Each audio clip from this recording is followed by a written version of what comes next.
Aloha guys, thanks for coming back for another edition of the West Hawaii Market Report. It's February of 2021. We're seeing more changes in the market. We're going to take a look at the current closings that we have. We're going to look at what happened back in February, trends that are happening right now that are going to really impact buyers and sellers today.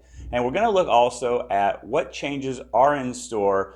What is going to be some of the triggers for a tipping point for this bull market to kind of start reaching equilibrium. We're going to take a look at how the market has evolved over the last 6 months. It's really different from where it was a year ago for sure. It's definitely different from where it was even 6 months ago. We're also going to look at how this bull market is working with the current normal seasonal market that we see. So first thing is we're seeing prices rise all across the island. The entire island, the median residential price right now is $525,000. That's an all-time high. We've never even been over $500,000 before. So to have 525, I mean, we just absolutely blasted past our all-time highs. We didn't just barely beat it. So that's pretty significant. Just last month, it was $450,000. So we're looking at a 16% increase in the median price from January of 2021 to February of 2021. Truly a breathtaking number. It's not like this is a small sample size either. We had 236 sales across the island in February. Now that's an increase of 31% from February last year, but when you compare it just back to December, we had 294 sales then. So we're starting to see some of the impacts. You can quickly realize supply and demand. This is simple fifth grade economics right now. We have very limited supply, so we're seeing the units sold going down compared to where it was just a few months ago, and that's why we're seeing the prices skyrocket, because demand is still at an all-time high. Looking specifically at the North Kona residential market first, we had a median price of $950,000. An all-time high once again. That $950,000 median price is a 23% increase over last year. The condo median price was $403,500. That's also another huge increase, 24% there. And it's not like we're seeing small sample sizes on these. We had 70 houses sold, which is an increase of 62% over February of last year, and 52 condos sold, which was an increase of 40% over February of last year. And remember, February of last year, we weren't seeing weird data because of what's going on in the world right now. So that is still some good solid data to look at. I think moving forward, the data is not going to be really good to use year over year numbers because we saw that there were some really deep impacts really early on, starting about March of 2020. And then even towards the end of 2020, those numbers go in another direction that are just sort of off the chart. So comparing year over year, for the rest of this year, we might be able to do it one more month, but for the rest of this year, it's really going to be a little bit pointless. So looking at the number of sales that we just talked about, right now in North Kona, there are only 47 houses listed under $5 million and 44 condos listed under $2 million. So pretty soon we're going to start seeing the number of sales go down simply because there's just nothing for people to buy. We had more sales close in February of 2020 than we have condos on the market today. So the same goes for condos and it goes for houses. That means our inventory is under a month for both of those. Things are going now is really at an all-time high. Multiple offers, cash offers, multiple offers over list price. These are all common situations. It's very rare that you're in a one-on-one situation as a buyer talking to a seller who's not working with any other buyers. It's almost always competitive at this point. We do have a slightly different picture for the South Kohala market. For the second month in a row in South Kohala, we had fewer sales of residential properties than we did in the year prior. So in February we had 18 sales compared to 25 in February of last year. And currently there are only 28 houses for sale under $5 million in the South Kohala market. If you were to cap that at $2 million, there are only 14 houses available in the entire South Kohala market. That includes the resort areas of Manalani, Mauna Kea, Waikoloa, but also covers the residential areas like Waikoloa Village and Waimea. The median house price in South Kohala was $714,000, and that's an increase of 26%. What I find most interesting is that we can see what might be happening with the Kona data pretty soon. We still see a 26% increase compared to the 24-25% in Kona. Even though we have such a smaller market there right now, there are no properties to buy. The units sold are going down compared to last year, but the prices are still rising at the same level that we see in Kona. So we might see that kind of thing play out in Kona here this month and the next months ahead, where there's limited availability and there's still an increase in the market price, but it's not going over a certain point, which seems to be about 20-25% or so. You might think that if the units sold is going down, that the increase in price will pick up a little bit more, but that's not happening right now. Buyers seem to be having some sort of a point where they're like, this is enough, 25% over a year ago, that makes sense. I think they're getting out of their comfort zone if they go much beyond that, and I think we might see that same thing play out in Kona, possibly. The median condo price in South Kohala was $697,000. Now, year over year, that was a massive increase of 71%. I think you guys have heard me say it before, but I have to say it every time. The South Kohala market has wild swings on a month-to-month basis. You could have a down month one year in February, and then the next February happens to be an all-time high, and it makes the data look really funny. So don't pay too much attention to short-term data like that. We like looking at quarterly data for the South Kohala condo market in particular. Okay, so now I'm going to put up a chart that we looked at last month, and we've got it updated. This chart is houses and condos sold in the last 90 days in North Kona and South Kohala, and we have it sorted by year. So this is a rolling number.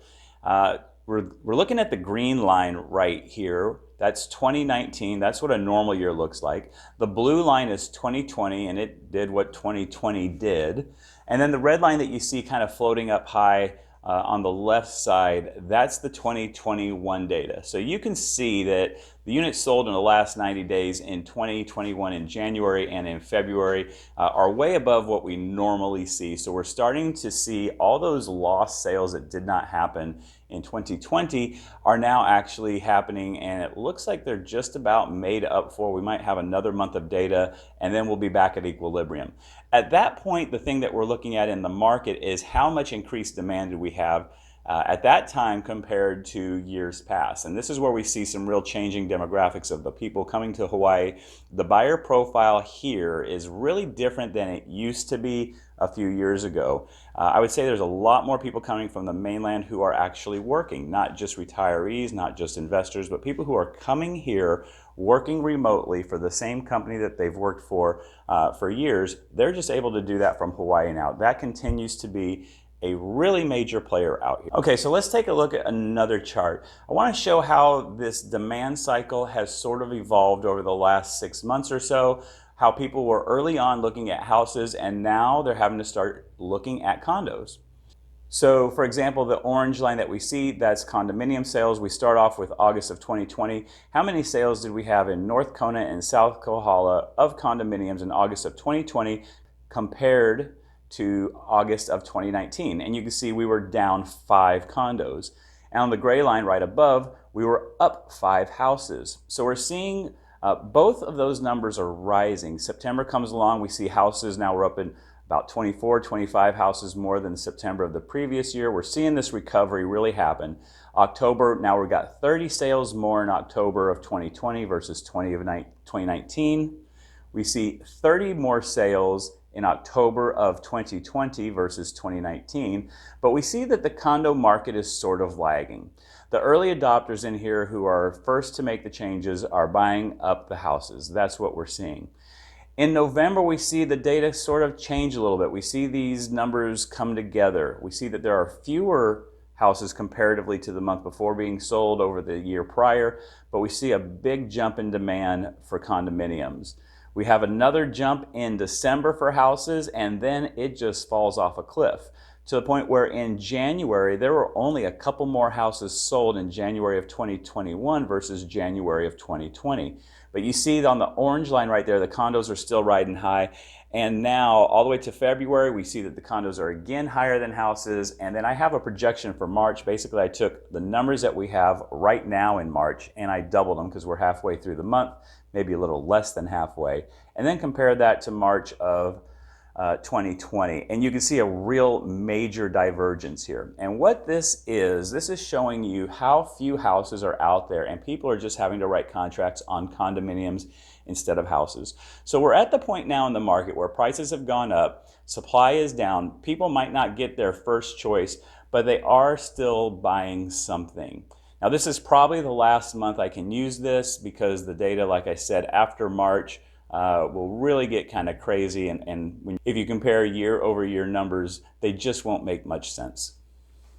Okay, so obviously this bull run of 25% increases, that's not sustainable. It's going to stop at some point. So then the question becomes, what do we need to look at? What are going to be the triggers to make a change in this market to where it goes from maybe 25% gains to 8 and 10% gains? I think the biggest thing we need to watch is, are there going to be changes to the ending of the eviction moratorium and the mortgage forbearance? Right now, those are pretty much scheduled to expire during the summer.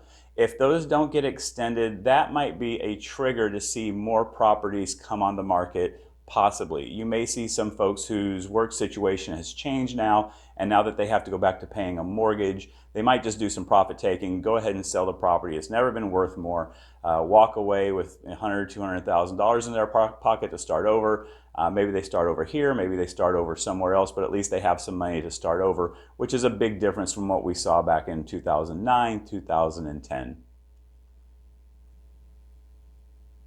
The other thing we need to look at is how the lending market is going to change. Now, the first obvious thing that everyone's going to say is, let's take a look at interest rates. We can see right now that the interest rates are actually going up.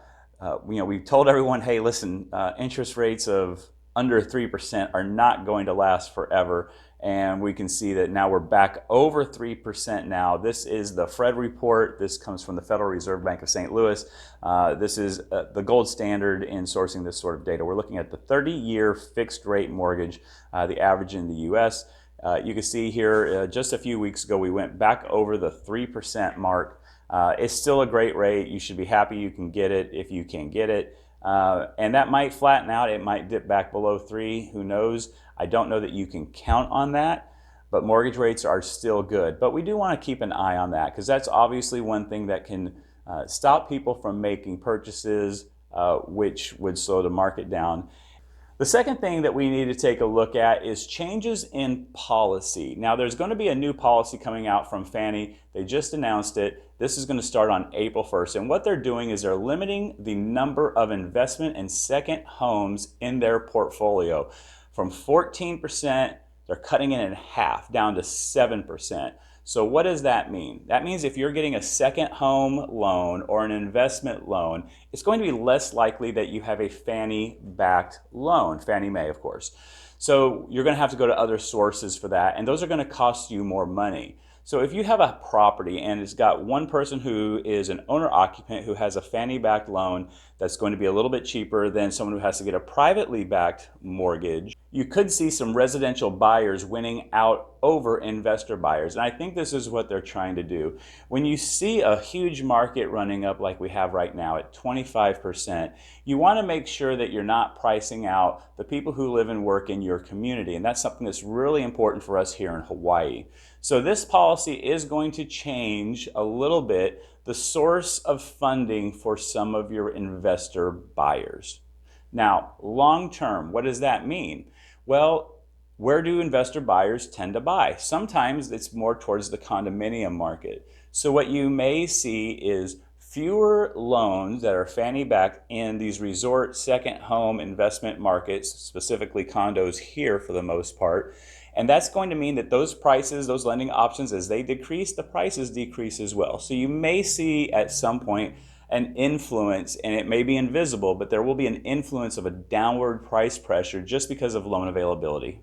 Now, personally, I'm in favor of this policy. We need to find a way to throttle back some of the investment money coming into Hawaii. For our investor buyers, we love you all. We love you so much, but we do want to make sure that there's somewhere for people who live and work here in Hawaii to be able to have some properties. And right now, it's really tough for them to compete against some of our mainland buyers. Okay, so that's our February report. I'm really looking towards March. I think this is where things really start to change. The inventory that we have on the market right now is so low that it feels like something's got to give. Are some of the buyers going to walk away? Are they going to delay coming over? Is there going to be a change in demand? Are sellers going to say, this is the best time to sell in the history of Hawaii, I'm going to go ahead and do some profit taking? If we have more choices, that will help lower prices, but it feels like something's got to give here pretty soon. Thanks again, guys. I appreciate you tuning in. We'll be back here next month for more data. If you have any questions, leave them for me down in the comments below. Again, click like, click subscribe, ring the bell. Look forward to seeing you. Aloha.